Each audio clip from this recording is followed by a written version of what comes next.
I'm really excited for this episode because it's one of those episodes where you definitely know what you're talking about. We'll see. And I have no fucking clue.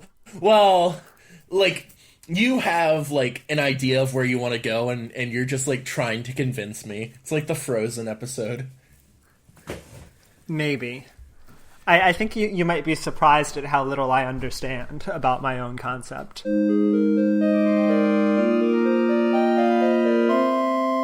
Hello, and welcome to Fools in Fiction. We are the Fools, and this week the fiction is 5 games about climbing up mountains.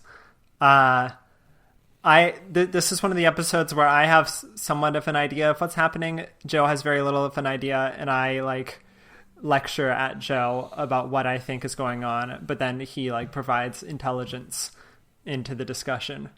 So I've got, I don't know if I put this in the cold open, but the phrase I used was a quarter-baked idea, and Joe will turn it into a 3/4-baked idea.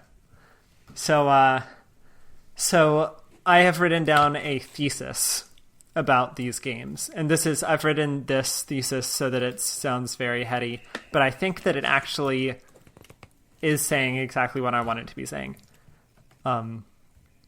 So, by the way, the games we're going to be talking about are Celeste, Getting Over It with Bennett, Foddy, The Witness, Hatch, and A Short Hike. So I've written as if I were writing an essay. I guess so. Okay, wait. Side note. First, there were normal essays, like on paper. Then someone came along and created video essays. What are we doing? What is this? I don't think it's a podcast essay. I think it's a podcast audio essays. It's not going to be an essay though, as evidenced by me breaking the flow to question it. Audio shit show. It is. Oh no! What's the word for this? Hold on. A dialectic. I don't think it's a dialectic, unless I'm confusing that with Hegelian dialectics, which is... What is the... A dialectic, as far as I know, is when you have two... It's the setup of having two different ideas, and then you have the thesis, the antithesis, and then there's a third idea that is the synthesis of them. But that could be Hegelian dialectics. Wait, what is Hegelian dialectic? I didn't mean dialectic. I meant dialogue, which is what we were talking about. I think that has to do with Marxism. I don't know. Anyway, I think that our lack of understanding of words and concepts defines the extent to which this is an essay. But to the extent that it is an essay, the thesis may be. Although the whole point, I think, is that it'll be refined. Without further ado. Through their differently designed movement systems, these games prompt the player to realize the same action of climbing a mountain through very different sets of conceptual and physical motions. That is the thing that I'm thinking about. And I think the question I immediately had when I wrote that is, why is that interesting? Why is that important? What does it say about game design or blah, blah, blah. And I don't think it has to say anything. I think it's just interesting that they, in normal words, what I think it will be interesting to talk about is all these games have a different movement system, like controls and moving the avatar around and all that stuff. And that each different movement system lends itself to imagining the same action of climbing a mountain in very different ways. And you get a different perspective on it, mostly by just the design of the movement system. And I think that's kind of cool.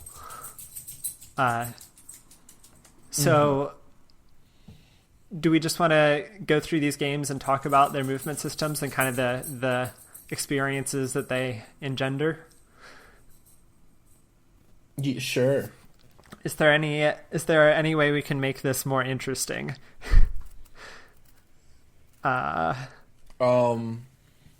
There's some... We have to do it in 10 words or less. It's going to be a short podcast then.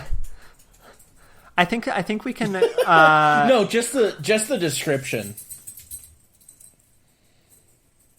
I don't quite know what you mean.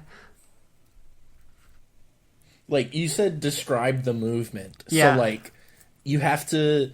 Maybe we, discuss it and then we sum it up in 10 words. Okay. So let's start with. So this is an arbitrary order. So Celeste, this is a game both of us have played a lot. I've written. So what I've written, I'll just read out what I wrote in my notes, and then we can talk about it. It's got very, to me at least, it feels like precise and timed movements. In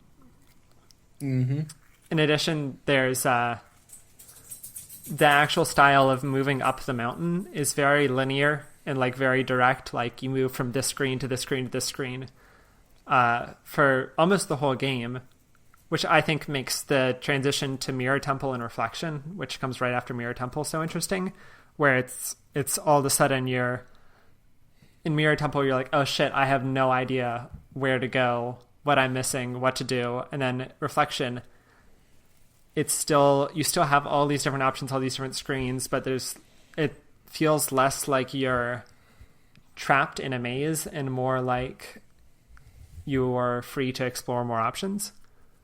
And I think that both of those come from that expansion out of the movement system of, not the movement system of your actual avatar, I mean, for this bit of it, but like the movement from screen to screen. Okay. So I think that makes sense, especially because Reflection has like a couple of really big open rooms in it that branch off into other stuff. Yeah. And also all of the, like, whenever you take a path, it doesn't really matter. Like, you get to the same end goal. It's just, like, the different obstacles in the rooms. Meanwhile, in Mirror Temple, hairball, like, you have to take a certain path. And it's like there's dead ends, essentially. Or are there dead ends in Mirror Temple? There's best ways of going about it. So I've been doing deathless attempts of Mirror Temple, so I know a bit about it, and there's definitely like a lot more backtracking in it, and a lot more obstacles to your movement. So in a couple of things with the Watchers, like, you just have rooms that have blocks strewn about everywhere, and the point of it is to block the Watchers, but, like, you also don't get to just move as freely as you do in Reflection. Yeah. Yeah, that's a good point. So, shoot, I had something clever I was going to say. Now I'm leaving my body. Sorry, it's a little rocky start to the episode. Goodbye. It's my people need me. Yeah, so I think that okay, I remember now. So I think that kind of transition between. Well, I think that also the very precise timed movements that you do throughout the different screens, or like inside each individual screen, before that, kind of lends itself to the narrative of.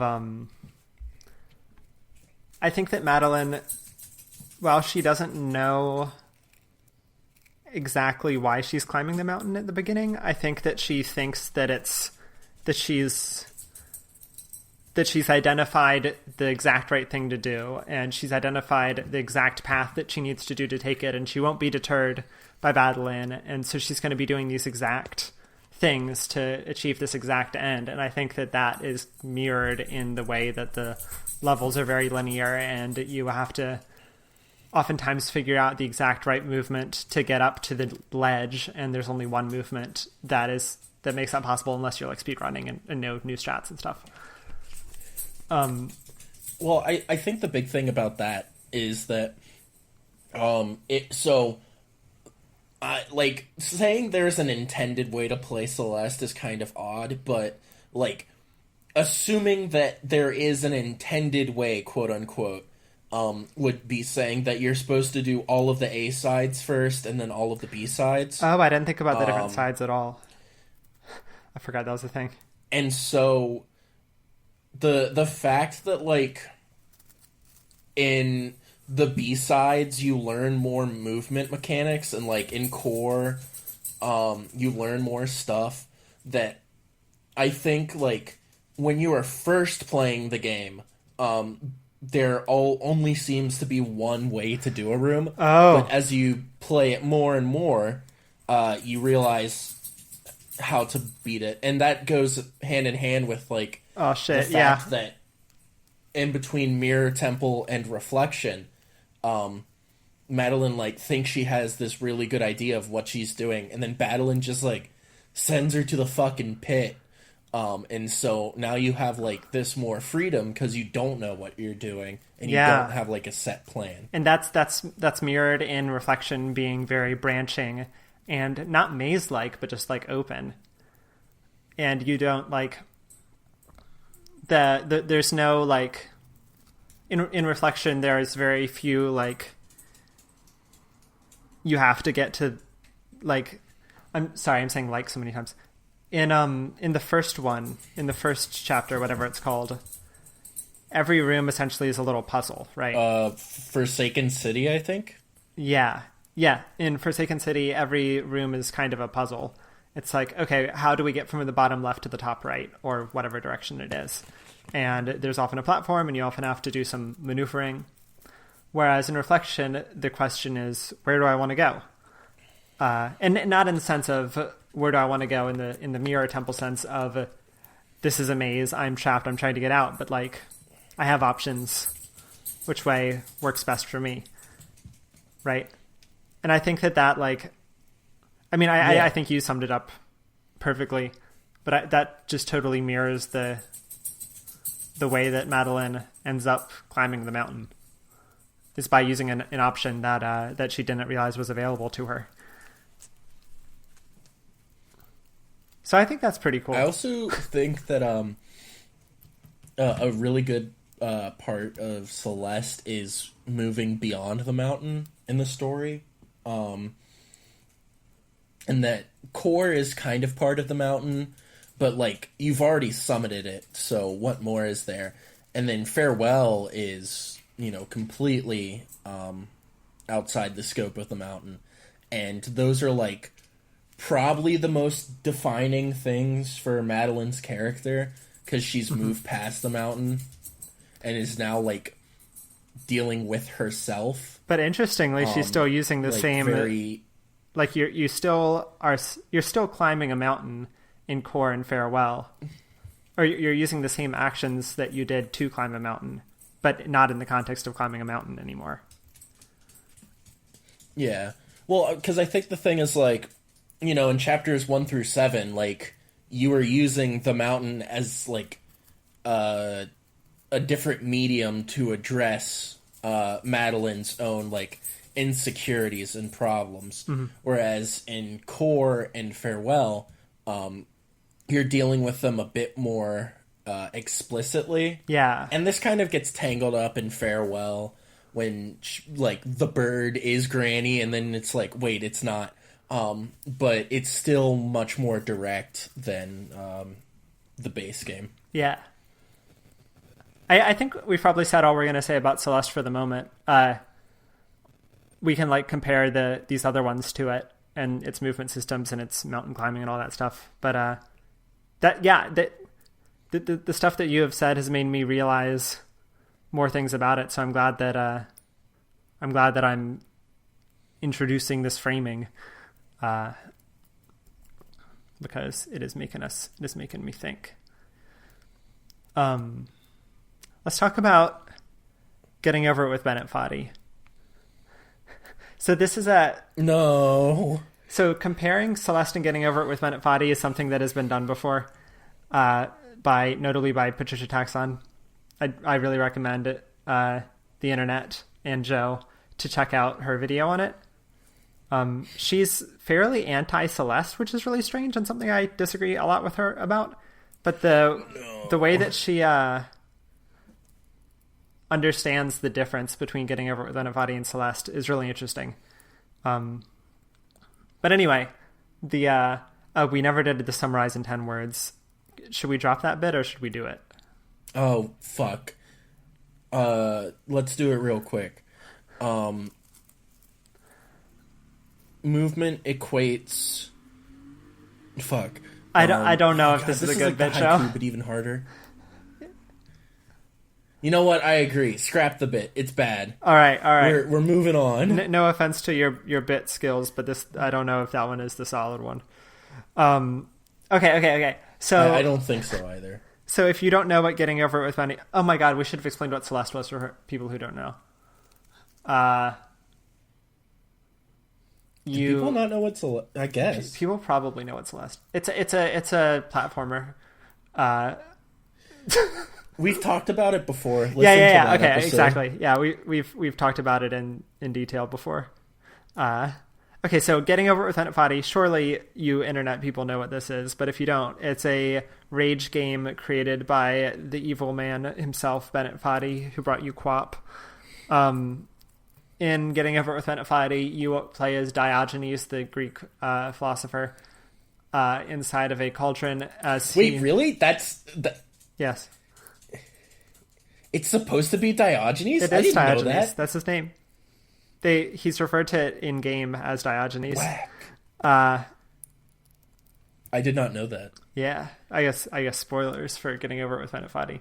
But yeah, you're Diogenes. You're inside your bucket, and You've got a Yosemite hammer, and you are climbing up what begins as a mountain, but turns into a kind of scrap heap of Unity assets as the game progresses, and then turns back into a mountain, which is interesting on its own. But the whole idea of the game is that the controls are both very simple and very difficult, and there are no checkpoints. There's some like natural checkpoints in terms of like where the slope is steeper, but there's it always is saving your game, and if you fall, you have fallen.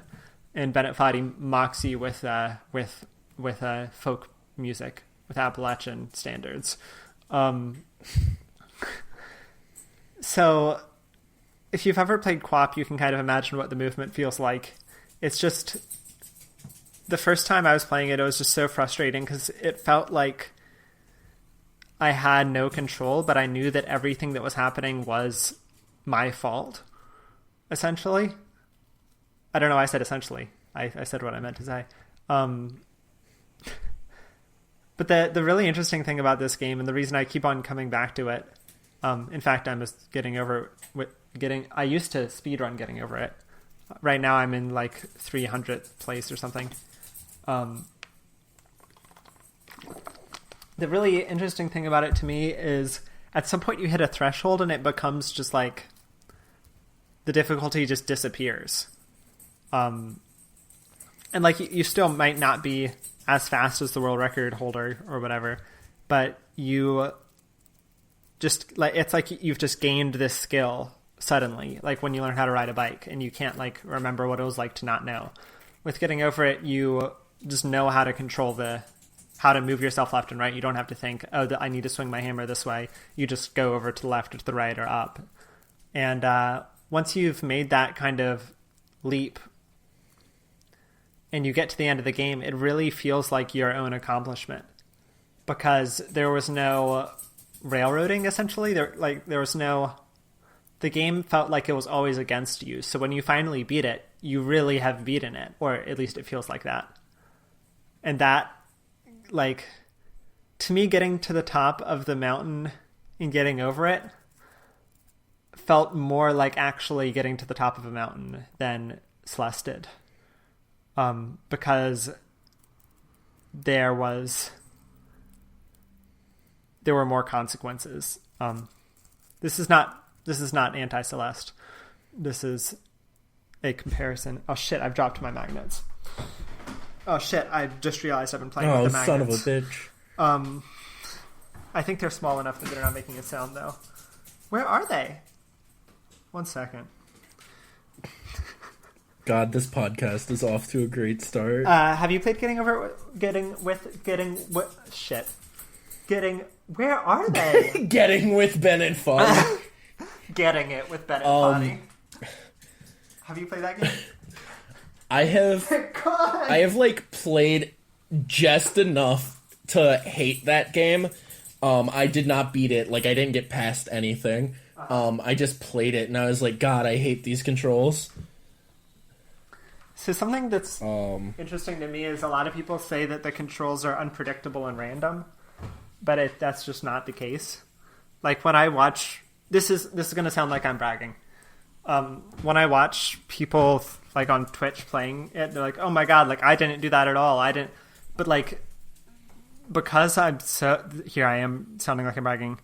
Because I'm like relatively attuned to the controls, I can see like the mistakes that they're making and what causes each thing that seems like it doesn't have a cause. So it kind of, in getting over it, you kind of get to a place where you feel superior to other people in a way that doesn't happen with Celeste, unless you're like doing some sort of super like task strat or something. And I think that's interesting. That's something that the movement system of getting over it creates that the movement system of Celeste doesn't, is this like it's easier to brag about being good at getting over it with Bennett Foddy than it is to brag about being good at Celeste. Do you feel that? Yeah, because I think I agree. Well, I think they're like both difficult because I think. Oh yeah, for sure. Like when I do crazy movement in Celeste, like, and I talk to you or Sean about it or whomever, it's like, holy crap, that's really cool. But like, it's very hard to I think it's harder to understand what is so difficult about it. So like, there is a trick in the game called demo dashing, and it's basically if you crouch in midair and then do a dash within 2 or 4 frames, I forget which, you maintain your crouch hurt box so you can like slip in between things that you shouldn't normally be able to do. Mm-hmm. And doing it is really hard, and there's places in the game where if you do it, like, it has to be pixel perfect. And so I've done some like pretty crazy off the cuff demo dashes, and you know, to Sean or to you or to people that like understand the mechanics of this game, it's really hard. But for Bennett Foddy, like, you start off playing that game and like the controls don't have as much depth as Celeste on like the outlook of it. You're just like, oh, I swing my hammer, and yeah, for the sure. depth is something you get used to playing it. And like, you know, you with Celeste, you are far less likely to accidentally demo dash and like see something important about it than you are in Bennett Foddy to accidentally fuck yourself and like ride the snake or whatever. There's I think that's kind of in Celeste. There's a ton of different ways you can move around. There's dashing, there's grabbing, there's climbing, and everything has different stamina points associated with it, and you can upgrade your movement by getting to the end. Getting over it with Bennett Foddy, all you do is learn one way of movement. It's just a difficult way of movement, but once you've got it, you got it. So I think in some ways getting over it with Bennett Foddy is a lot easier than Celeste, because you're only learning one thing versus having to put in all this conscious like thought into choosing which way you're moving and like routing, essentially, I guess, in Celeste. Mm-hmm. Whereas Bennett Foddy, you even when you're doing some crazy move, you're still just swinging the hammer, and you never do anything other than swing the hammer. So I think that it's interesting that it's easier to brag about getting over it with Bennett Foddy when it still is, in my mind, an easier game than Celeste, because it just like has the appearance of being a bigger accomplishment, even though it might not be. Yeah, and I also think that like this just talks about how in platformers you like at some point you just instinctively grasp how to move. Like one of the really interesting things is that a lot of the difficulty in Farewell and in Core isn't like not understanding how to do something. It's just finding the precision to do it. Because and like there's certainly some of it that's like, wait, how do I do that? But you do like one or two tries and you realize what you're doing wrong. Yeah. And you do not start out like that. Like that is something that you get from playing Celeste or Bennett Foddy or other platformers for hundreds of hours. Yeah. And you just like get so used to the movement. Let's talk about the next one. Unless you have anything else. All right. Which one is it? The Witness. I do not have anything else. The other game I have not played. So The Witness is for those who don't know, it's a 2D and 3D puzzle game by Jonathan Blow, who looks a whole lot like the Diogenes model in Getting Over It with Bennett Foddy. Someone joked, some game reviewer joked that you play as Jonathan Blow in Getting Over It with Bennett Foddy, and I am still laughing at that. You walk around and you solve puzzles, and there is a mountain that you are trying to get to the top of. So, what's your experience with this game, Joe? My experience with it is that I have seen you and Sean struggle over it, and I've watched some speedruns and some randomizers and shit like that. Right. And I am just like it. Part of me understands that like it's the same as the argument from before, where you just like understand how the puzzles work, but holy shit, like they make no sense to my child brain. So there's a kind of like basic view of this that I think this is the one that I jumped to immediately, which is that in The Witness, when you're climbing the mountain, it's not a physical act, it's a mental one. You've got to hone your mental skills, which is true. But I think that there's a more interesting aspect of The Witness in terms of movement, which is that your physical movement of your avatar in 3D, to me, is a really important part of the game that a lot of people, I think, overlook. Like, many reviews say, oh, this could be a 2D iPhone puzzle game, and like a lot of reviews on like Steam that are like, why is this game so expensive? I would pay like $5 for this as a 2D puzzle game on my iPhone. So my response to that is that I think that the 3D movement is also super important, and also there's some spoilery stuff that requires the 3D. I actually know one of those things, shockingly enough. Which, what do you know? You might want to bleep this out, or like put big spoiler warnings here for The Witness, but the shadows on the ground are puzzles themselves, right? Like for some of them? I don't know that hasn't actually revealed to me what you know, because there could be two things that you're talking about. What do you mean? Are you talking about I think like an area that's kind of like a crimson forest, and there are shadows on the puzzles? Yeah, and like the shadows, the trees have puzzles. Okay, I don't think you've been spoiled, actually. I don't think you know the thing. Shocking. But anyway, incredible. I still won't spoil it because it's not the thing I want to talk about for this. Fair enough. So your movement in 3D is really important to me. It's it's not slow, but it's you've got really limited movement, if that makes sense. There's invisible walls everywhere in the map. Like even like you'll often get caught on the corner of something that you would think you'd be able to just walk right over, or you'll run into a bush and get stopped immediately. You know, like in one of those old school like PS2 racing games where you hit a bush and your car explodes.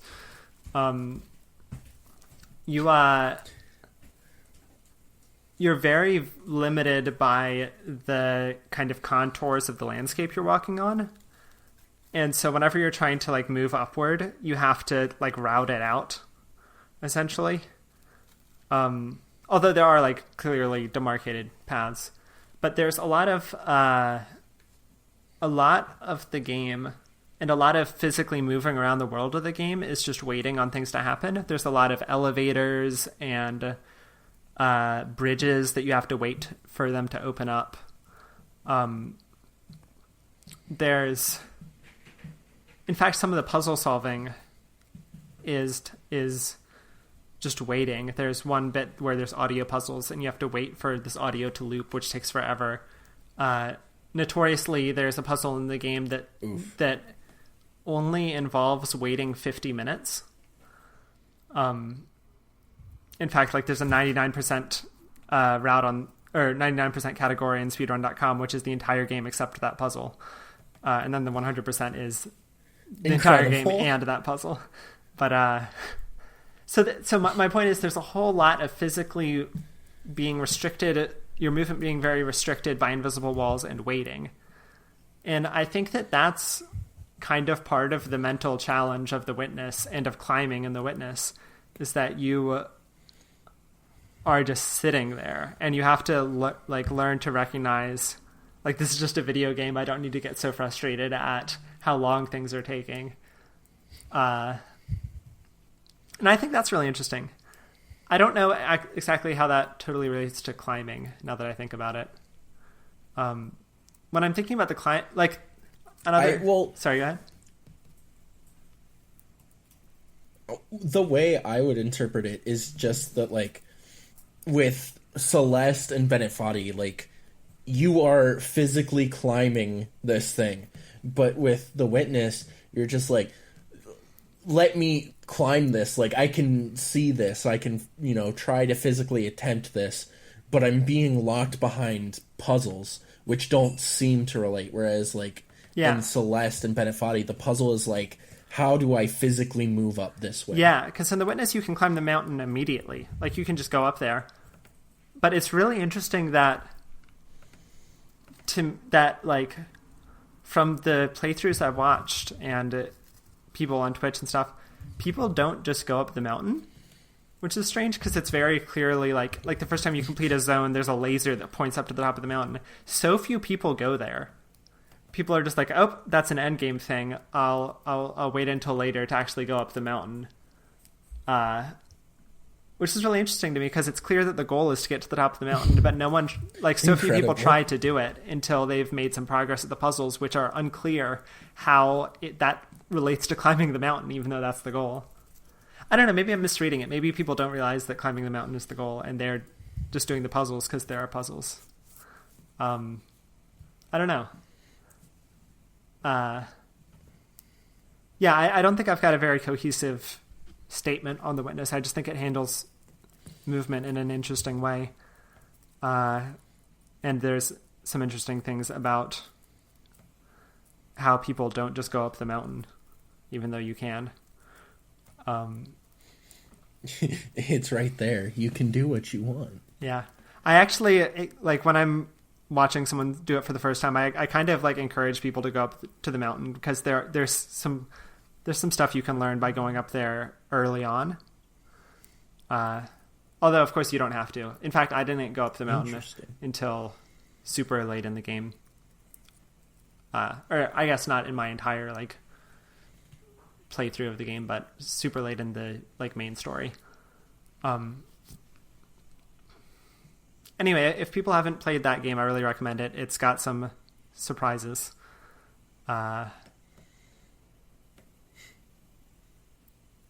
Sometime I think you should play it, Joe, because I think you would like the whole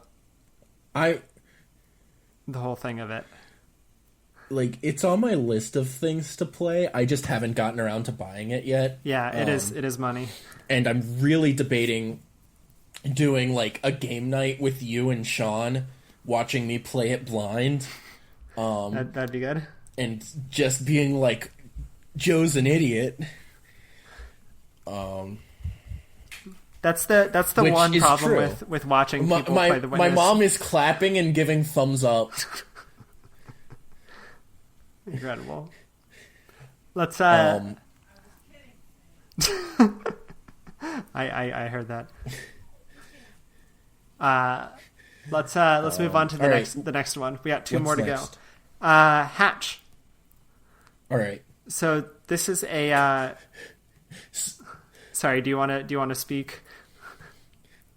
What are your thoughts on Hatch? I want to. So my thoughts are. Finn was like, "Hey, I think you messaged me this yesterday. Like, have you played Hatch yet for the podcast episode?" I was like, "No, I was gonna like try and play it tomorrow." And Finn was like, "You don't need to play much." And I was like, "Okay, cool. So I'll probably like play 30 minutes to an hour of it."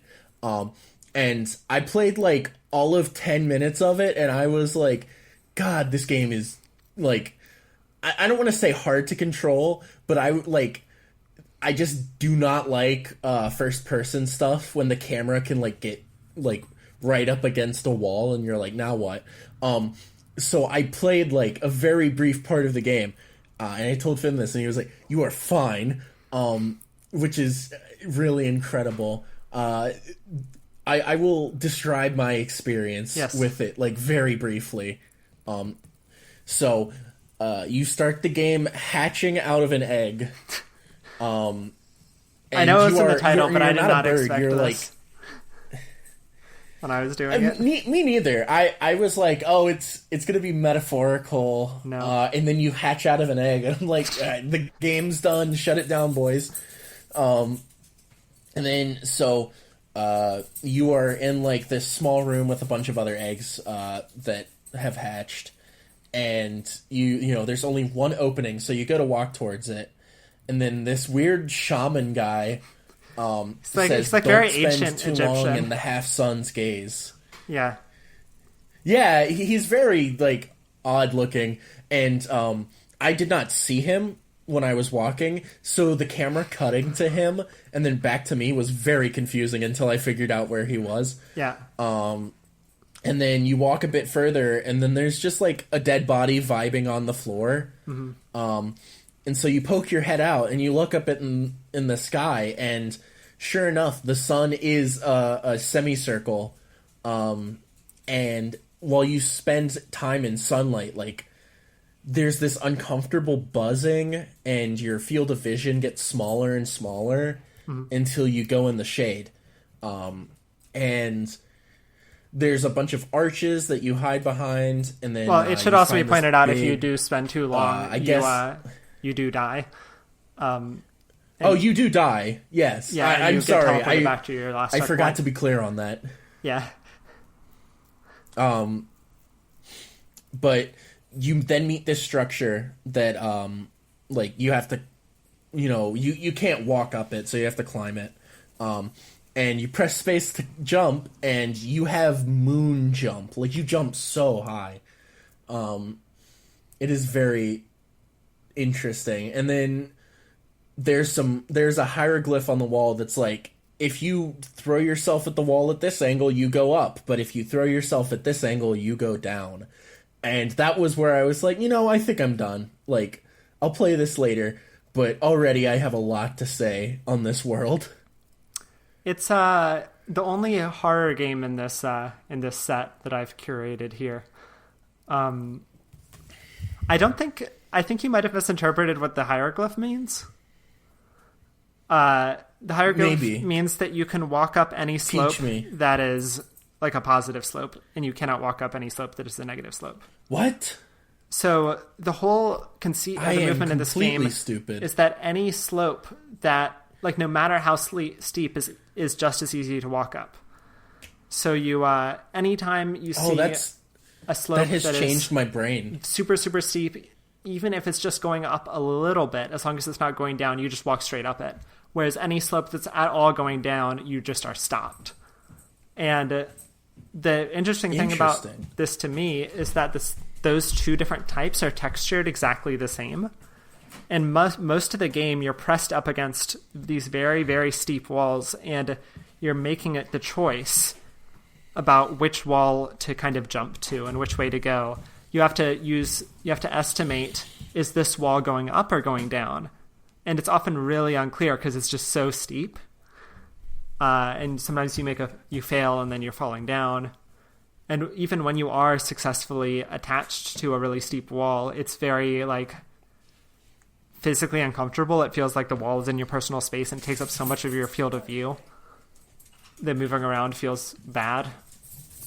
And also this whole time you have to be careful that you're not, you have to like know the geometry of the surrounding geometry of the area, because if you accidentally get into the sunlight, you die. It's, let me see, oh yeah, so the other thing I wrote down in my notes here is that I think that the movement here is super, super intuitive, not as in like easy to understand and relates to how we do it in the real world, but intuitive as in most of this game is intuiting whether or not a surface is safe. And where exactly the sun is. Like you go, okay, that looks like it probably goes up, and then you jump over there without knowing for sure.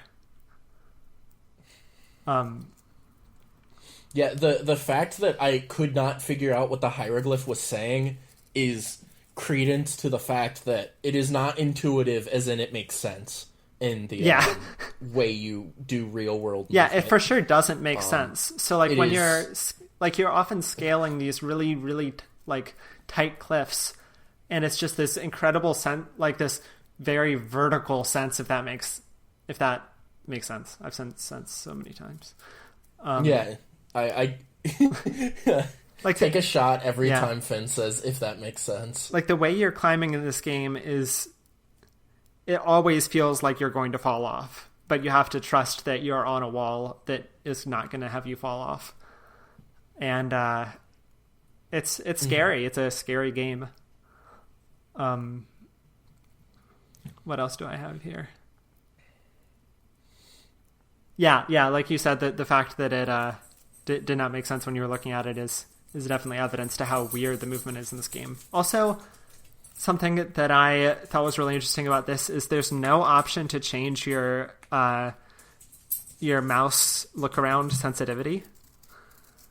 And on my computer, it was pretty terrible. I tried so hard to find an option. That was like the first thing I did. I'm like, oh, this sucks. This sucks so much. And then I like tried to do it and I couldn't do it. So it forced me to kind of very like, I think it is deliberate.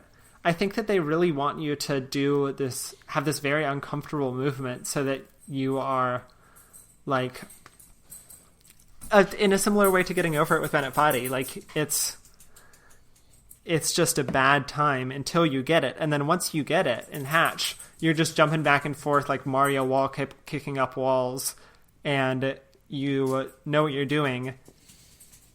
And then something really interesting happens, which is you get so high that the sun, and this doesn't make sense to me because I think it'd be the opposite, but the sun goes down over the horizon because you're so high up. I don't know how that happens. Okay. I would think it'd be the opposite. That doesn't quite make sense, but somehow it does happen, and it's just no longer a problem. The sun is, and you can just go everywhere. And halfway up the mountain in Hatch, the game totally switches from you're trying to avoid the sun and you're climbing up these steep things to you're doing parkour, because now you're out in the open and you're just on these platforms that are like flying through the air or hovering in the air, and you're just going between them, and it's just, can you make this jump? And then often you're jumping to like a pillar, and you have to be like, okay, which face of this pillar is the one that has a positive slope, where all the rest of them will have a negative slope. And it becomes much more of a parkour game than a horror game. And it's also very bright up there as well. Whereas everywhere else down in the kind of tower of the mountain, it's very dark. But yeah, Hatch to me was a very unusual feeling of movement. It felt like I was in an alien body the whole time. And like, it was just a very uncomfortable sensation.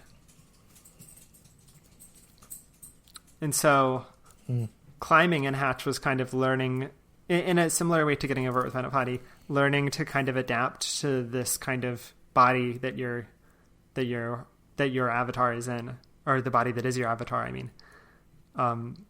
And how to kind of navigate the way that the world works, which is you're constantly trying to keep in your mind what direction the sun is. You're constantly trying to judge what surfaces are graspable and which aren't. Which actually feels a little bit more like what I imagine real mountain climbing to be, right? You're always looking for handholds. One would imagine.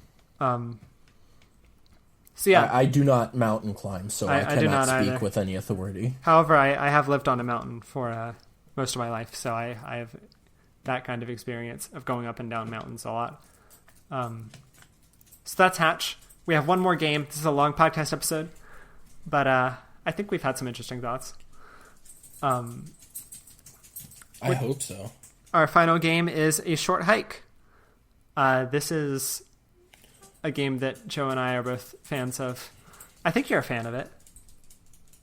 You 100% of it. I love this game. It's very good. I did. Let me read my notes here to remind myself. Yeah, A Short Hike in a lot of ways I think is kind of the opposite of Hatch and The Witness in its movement system. It's just like you start out with just like really good feeling movement, and it like there's no consequence for falling down. There's just like so many things to do wherever you go. And as you progress through the game, the movement just gets more and more satisfying. Not only because you're getting better at it, but because you pick up these feathers that make your character lighter, so you kind of bound around. It's not like a physics lighter. It's like you have more. You can flap your wings more often. You are a bird in a short hike, unlike Hatch when you hatch out of an egg and you are a human. I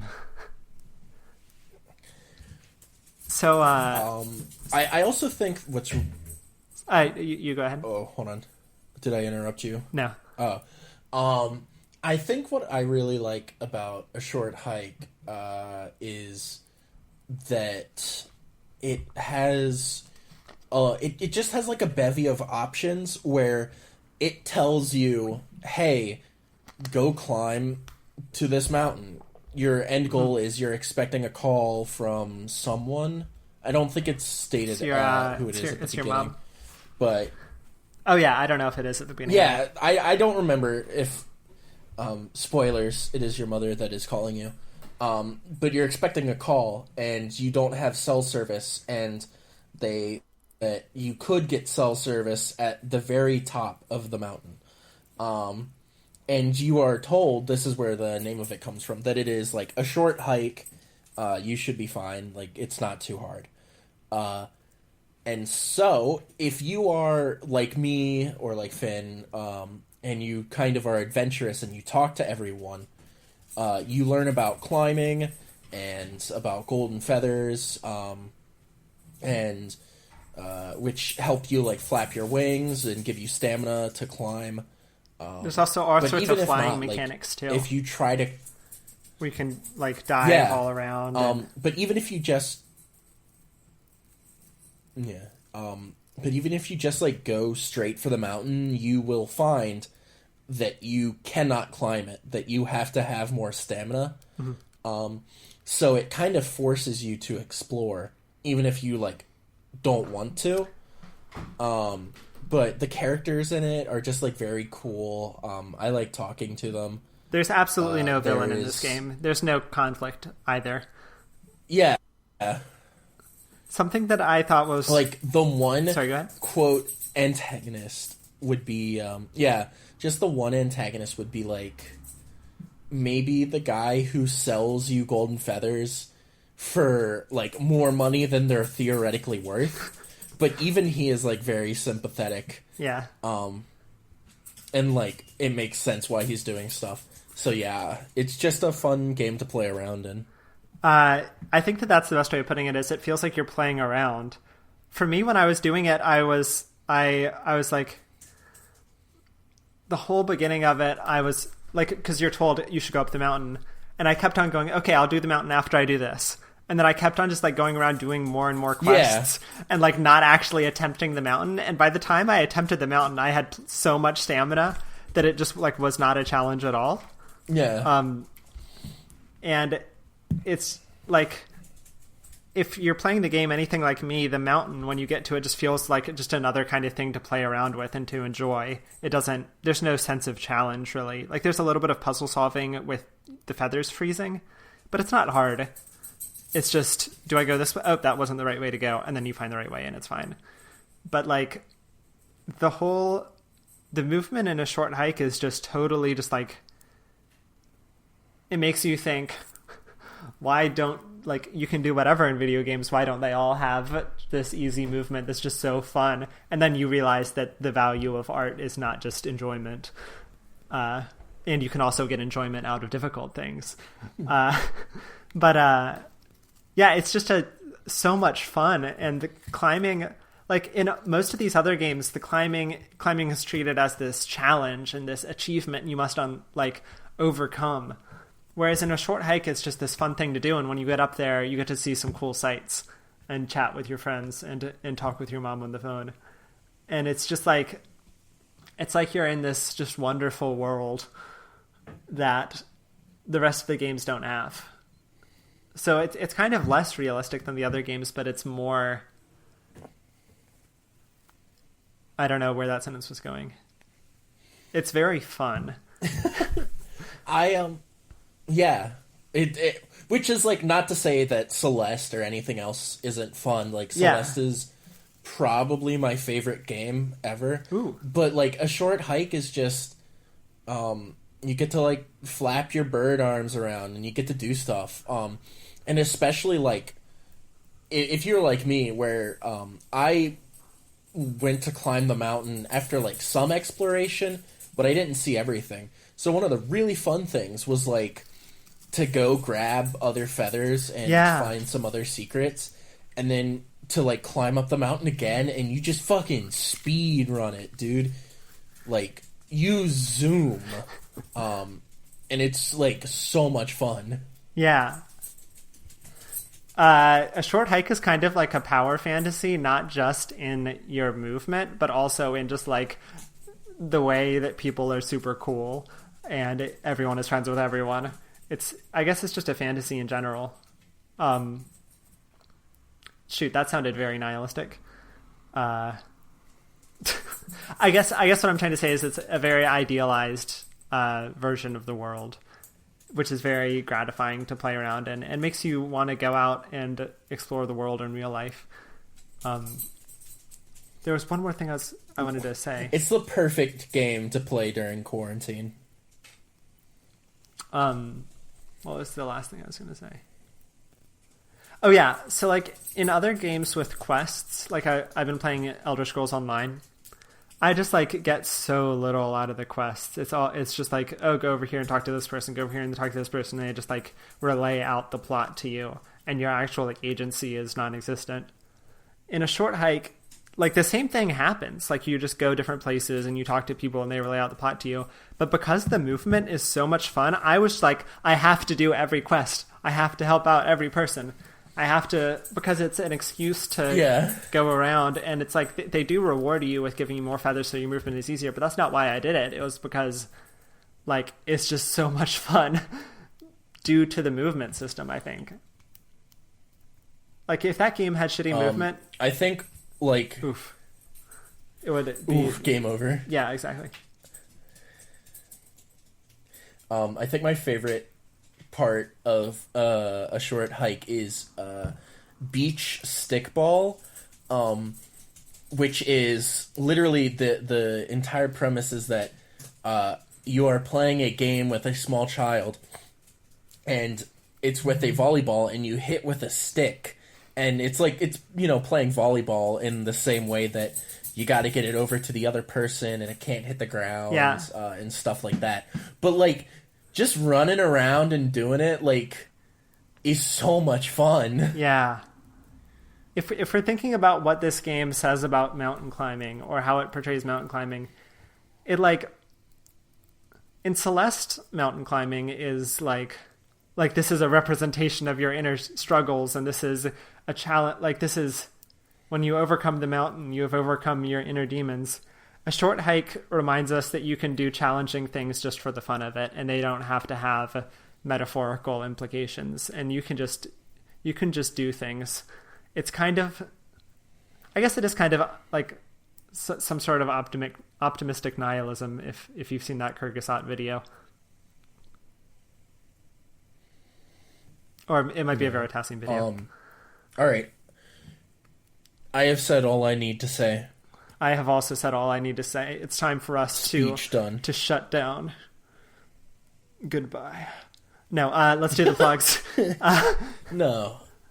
I was about to say, if you hit stop recording right now, I will reach through the Ethernet and throttle you. No, that would have been the power move. I'm not that powerful.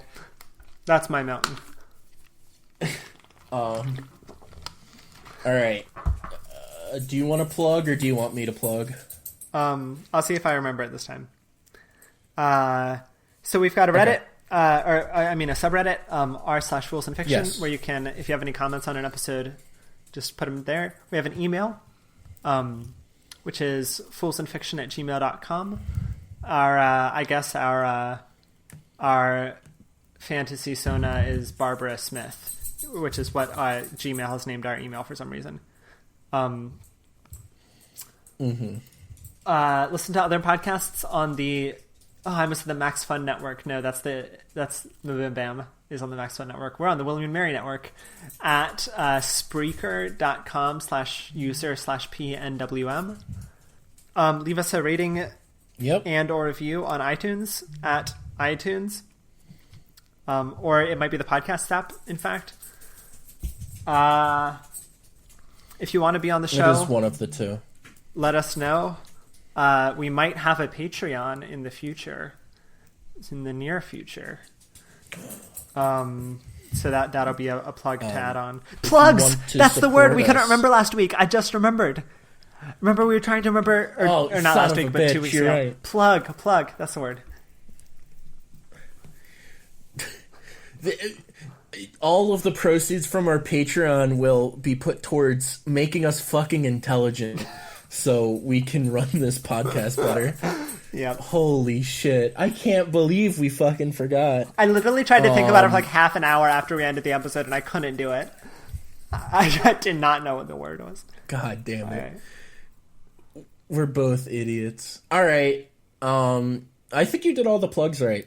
I think I did too. Man. All right, that's a first. What is our topic for next time? Oh, I got no idea. Do you have an idea? Uh-oh. No. the way that the lag happened, it went, wait. I have no idea, and then you said, do you have an idea? I wonder if that'll come through on the recording, or if that was just my latency. Okay. God. Either way, that'd be great. I think the only thing we haven't talked about, that I know we said we wanted to recently was, did we talk about JoJo's? Yes. Fuck. All right, that then I surprisingly don't know what we're difficult going to be doing. To know in my mind. So fun mystery talk. We'll see. Next time. Tune in for that. Ooh, also. But yeah. Or no, never mind. I'm not going to start. Never mind. Oh. All will be revealed in time. Because I'm about to end the listener. I'll tell Joe what I was about to say after you all are ended. Okay.